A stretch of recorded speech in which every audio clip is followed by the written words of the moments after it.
నేటి నుంచి కాళేశ్వరం కమిషన్ బహిరంగ విచారణ ప్రారంభం కానుంది. ఈ రోజు ఉదయం 11:30 కాళేశ్వరం కమిషన్ ముందు మాజీ మంత్రి ఈటెల రాజేందర్ హాజరు కానున్నారు. Commission chief justice Pinaki Chandra Ghose ఈటెలను cross examine చేయనున్నారు. గతంలో ఈటెల నిర్వర్తించిన బాధ్యతల ఆధారంగా ప్రశ్నావళి సిద్ధం చేసింది కమిషన్. మొదటి గంట కమిషన్ ముందు వివరాలు వెల్లడించేందుకు అవకాశం ఇవ్వనున్నారు. కాళేశ్వరం ప్రాజెక్టులకు సంబంధించిన ఆర్థిక పరమైన ప్రశ్నలు కమిషన్ అడగనుంది. మాజీ సీఎం కేసీఆర్ ఈ నెల 11వ తేదీన హాజరు కానున్నట్లు తెలిపారు.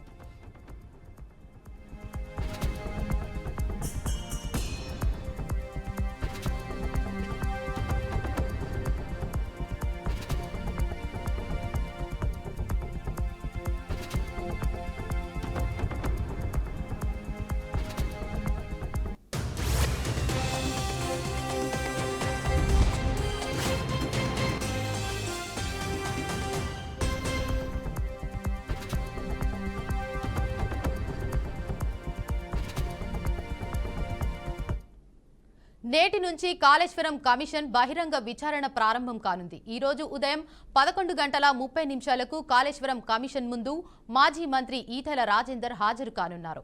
Commission chief justice Pinaki Chandra Ghose ఈటెలను cross examine చేయనున్నారు. ఇక దీనిపై మరింత సమాచారాన్ని మా అవుట్పుట్ ఎడిటర్ వెంకట్ అందిస్తారు. వెంకట్,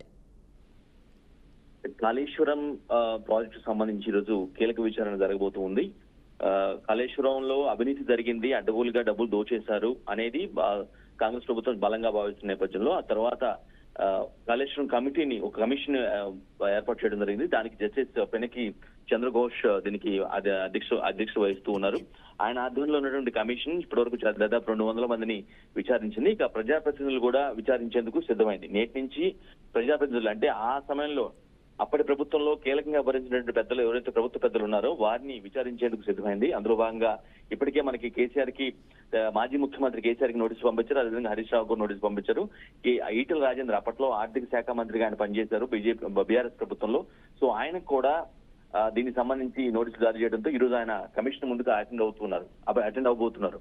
అంటే ఈ కమిషన్ ముందు ఈటెల రాజేందర్ ఏం చెప్పబోతున్నారు, ఏ అంశాలు ప్రస్తావిస్తారు, పర్టికులర్ గా నిధుల సేకరణ, అప్పులు, బిల్లుల చెల్లింపు గురించి ఆయన ఏ అంశాలు చెప్తారు, వడ్డీలపై విచారణలో వడ్డీల గురించి ఏం మాట్లాడుతూ ఉంటారు, అంటే ఇది మేడిగడ్డ స్థల మార్పిడి వాటి వల్ల జరిగిన నష్టం కావచ్చు, దానికి సంబంధించిన అంశాలపైన లోతుగా కమిషన్ ప్రశ్నించే అవకాశం ఉంది.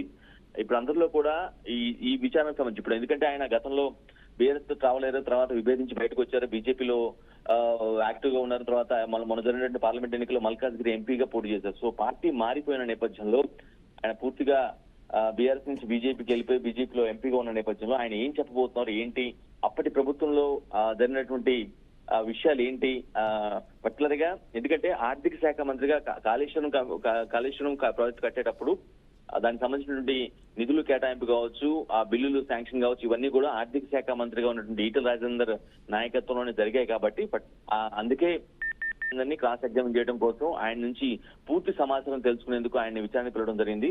ఇప్పుడు ఆ విచారణ కాసేపట్లో మొదలు కాబోతుంది. నిధుల సేకరణ, అప్పులు, బిల్లులు, అదేవిధంగా వడ్డీలు వీటిపై గురించి ఈ కమిషన్ స్పష్టంగా అడిగే అవకాశం కనిపిస్తూ ఉంది.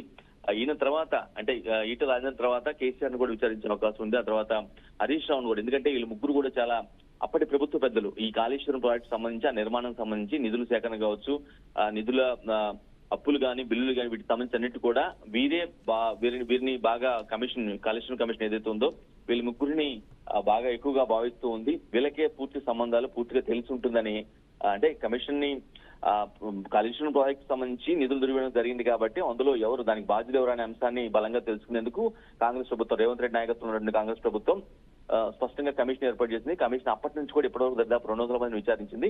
ఇక నేటి నుంచి ప్రజాప్రతినిధులు ఎవరైతే ఉన్నారో అప్పటి ప్రభుత్వ పెద్దలు, అఫ్ కోర్స్ కేసీఆర్ కావచ్చు, లేదంటే హరీష్ రావు కావచ్చు, ఈటెల రాజేందర్ కావచ్చు, వీరిని విచారించేందుకు రంగాన్ని సిద్ధం చేసింది.